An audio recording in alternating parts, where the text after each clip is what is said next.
Todos amamos hasta cierto punto el realismo que cada juego nos ofrece año tras año, y el límite no es el juego en cuestión, sino su comunidad. Títulos como GTA San Andreas pueden verse fácilmente como un título 2022 sin problema alguno. ¿O qué tal la nueva tecnología Nvidia, la famosa RTX, que para los que no lo sepan significa trazado de rayos en tiempo real, o Ray Tracing? ¿Y la X qué significa? Es lo que Goku ocupa cuando dice Kaioken, ya sabes, el por 5, por 10, por 20, por 3090, por 4080. Los mods gráficos se han encargado de llevar los juegos base a otro nivel, demostrando que los videojuegos aún no alcanzan su punto máximo en cuestión de calidad y realismo. Pero aunque es innegable que los juegos se ven espectaculares y un completo placer y agasajo visual, y más aún probarlos, dime una cosa, entre más real mejor el juego. ¿Qué tan realista tiene que ser un juego para que sea muy bueno? Significados de realismo, te puedo dar muchos de esta categoría, pero vamos a dividirlo en solo tres. Está el realismo narrativo con un guión base tan sólido como el de algunas productoras de la industria del cine, con muy buena narrativa, sin muchos deus ex machina, cosas sacadas del culo del protagonista. Está el realismo físico, como las colisiones, caídas, etc. Para ejemplo, te puedo dar GTA 4, que hasta la fecha sigue teniendo las físicas más realistas dentro de un Grand Theft Auto. Y está el realismo gráfico, el realismo que se encarga de que todo se ve espectacularmente bien, y el que por el cual miles de empresas apuntan a la hora de crear sus juegos, aunque algunos juegos simplemente optan por la diversión, por la inmersión a la hora de jugar, y si un juego es tan bueno y divertido y llamativo, algunos fans optan por de alguna manera inyectarle una modificación de gráficos total o simplemente los gráficos visuales como Minecraft. Pero ya he dado demasiada paja narrativa, así que empecemos a hablar del tema por el cual tú entras a este video. ¿El realismo es malo para los videojuegos? Yo quiero que tú entiendas una cosa. Si tú vas y juegas los primeros juegos de antaño, te darás cuenta de una cosa, que no importa si eres un jugador experto eSport de Fortnite o Call of Duty, si juegas contra, estás jodido.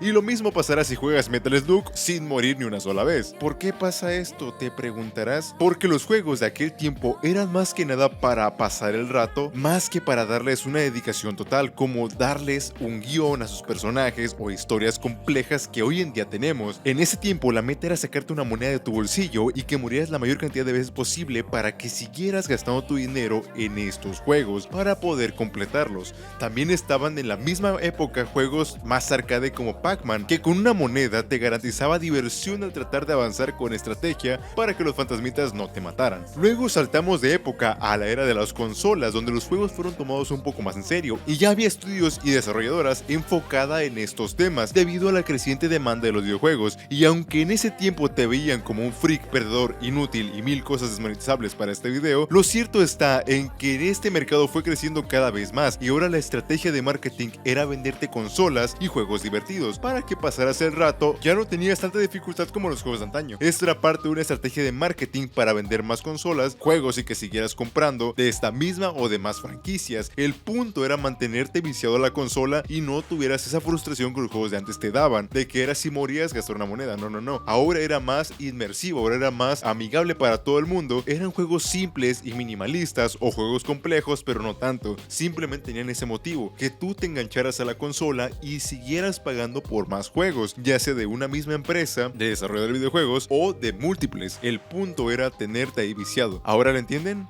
Antes era sacarte la mayor cantidad de monedas posibles, y si eres un vato bien cabrón te puedes pasar juegos con una sola moneda, y después pasaron a hacer juegos más divertidos y entretenidos para mantenerte viciado el mayor tiempo posible, para que así se te divertía uno, quisieras comprar más títulos de su correspectiva franquicia y así tener un mercado más rentable y constante. Y así se mantuvieron por algún tiempo juegos memorables como Pepsi Man, Resident Evil, Silent Hill, Grand Theft Auto, Metal Gear Solid, Castlevania, Final Fantasy, Halo, Star Wars Battlefront, y así puedo seguir dándote ejemplos, pero no quiero que esto dure más de lo que ya debería durar, que de por sí el video ya largo es. Algunos de esos títulos se fueron desapareciendo con el pasar del tiempo, y solo algunos progresaron y evolucionaron hasta el día de hoy. La evolución de los videojuegos y su transición en la era moderna los llevó a realizar varios cambios, entre ellos la dirección a su público, ya que había gente que demandaba juegos de alta calidad con gráficos realistas, y otra gran mayoría del público era más minimalista y solo importaban juegos que siguieran siendo simples y divertidos, y así fue como Nintendo apostó por ese lado, mientras que Sony y Xbox se fueron por los videojuegos más realistas, que sí, que chiste es seguir divirtiéndote, ¿verdad? Pero en su mayoría era la apuesta más a lo cinematográfico y algo memorable. Hey Sony, detente, son juegos, no películas, tampoco abuses. En la actualidad los juegos han pasado de ser simples pixeles a convertirse en algo más. Tú recordarás a Red Dead Redemption 2 por tener una historia magistral y uno de los mejores desarrollos de personajes en los videojuegos.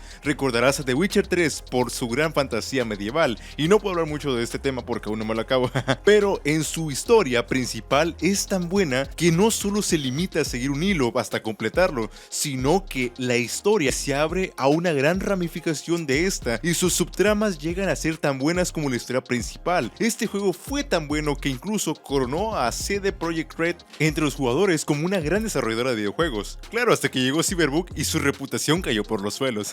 Pero incluso hasta ese juego con una buena RTX gráficamente está a otro nivel. El RTX ha ayudado a que muchos juegos tengan cambios significativos que hacen la completa diferencia entre tenerlo o no, y hay otros juegos que ni siquiera parecen tenerlo a pesar de tener esta función activa. Tal es el caso como el nuevo GTA V para la Next Gen, que francamente nadie encuentra el cambio por ningún lado, a menos que seas muy minucioso. Pero seamos francos, tú mientras juegas no vas a notar cambio alguno. Lo mismo pasó también con Black Ops Cold War, que pese a tener la función, tampoco se nota la diferencia en lo absoluto. ¿Por qué pasa esto? ¿Será porque la tecnología es una estafa? No, en lo absoluto. Lo que pasa es que el desarrollador que quisiera implementar esta tecnología en dicho juego no hace el más mínimo esfuerzo de implementarlo bien. Podría ser mi teoría para ahorrar rendimiento en el juego, pero esta teoría se va al caño cuando te das cuenta que el juego aún así tiene bajones considerables de FPS. Tenemos Minecraft, que en sí se nota el cambio y la clara diferencia entre los shaders y el trazado de rayos. Tenemos Fortnite, que sí que se notan los cambios significativos a la hora de jugar. Control también podría ser otro ejemplo, y así podría seguir dando ejemplos de juegos cuyas desarrolladoras implementaron bien el RTX, y podría darte otros más ejemplos de cómo los mismos fans han hecho un trabajo todavía mejor para poner sus juegos favoritos gráficamente hablando a otro nivel. Pero si el realismo ha ayudado mucho a los videojuegos a hacer arte visual, ¿por qué dices que no te gusta el realismo de los juegos? Esto es algo que puse en el título a medias porque YouTube no me permite escribir tanto allí. El realismo que a mí no me gusta es el físico, y te diré por qué. En esa clase de realismo, como su nombre lo expresa, trata de asemejarse a la vida real, lo más parecido posible, tú sabes, como las físicas del agua, el aire, cansancio del protagonista, limitantes de los movimientos y etc. Este tipo de realismo consume demasiados recursos en un ordenador o en una consola, y ni hablar de la cantidad de gigabytes que tendrás que liberar para poder instalar tal juego. Pero no solo se queda allí, también súmale que habrá detalles imperceptibles que no vas a notar a menos que lo veas en un video de YouTube, mostrándote detalles que ni tú sabías que estaban allí. Y ahora puede parecer que soy una persona mamona que solo quiere el mismo Mario Kart cada año, pero no es así. Generalmente traer físicas así alteran el gameplay de una manera brutal. Te pongo el ejemplo de Red Dead Redemption 2, que a pesar de ser uno de los juegos, como ya dije, con un realismo narrativo brutal, lo cierto es que en cuestión de gameplay es algo soso y aburrido, y yo sé que aquí habría debate entre ustedes que pueden o no disfrutar ese tipo de mecánicas que el Red Dead trajo. En cada misión hacen todas las misiones casi iguales, van cabalgando hasta llegar del punto A hacia el punto B para darse de tiros, y las mismas físicas te limitan a que estés cubierto la mayor parte del tiempo,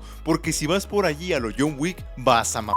El realismo de los videojuegos ha progresado en clásicos que conocimos como los Grand Theft Auto en 3D, ahora en HD y con físicas y gráficos alucinantes. Call of Duty que pasaron ahora de ser algo más arcade, ahora ya ser algo más realista, como la última saga lanzada hasta la fecha, el Modern Warfare. Ya tengo un video por aquí explicando lo del Warzone, pero pues aquí venimos a hablar de las mecánicas del realismo. Y ahora, si un videojuego no es realista, es objeto de críticas inmediatas, como el Halo Infinite, que al principio fue funado a carcajadas por verse de plastilina y no tener gráficos de película. Ahora todo se rige primero porque el juego se vea cada vez más real. Antes los gráficos no importaban más que la jugabilidad, que fuera divertida, y por eso los clásicos son lo que son hoy en día, porque no tenían que complacer a un público que pedía gráficos y físicas realistas o guiones super complejos. No, antes un Castlevania era bueno por su extensa variación de armas que podías equipar y los niveles que podías subir. Antes un GTA 3 fue recordado por ser el primero en 3D con una historia simple pero un gameplay funcional, y ni qué decir de sus dos posteriores como GTA GTA Vice City o GTA San Andreas, que brillaron por sus buenas mecánicas de diversión como entrar a supermercados o conquistar territorios. Antes, un Pepsi Man era la onda porque simplemente correr como si estuviera lloviendo y agarrar la mayor cantidad de Pepsi posible sin morir era la onda. Antes las cosas eran más divertidas porque antes de ser criticados por su apartado visual o físicas, eran simplemente vistos por el juego que ofrecían,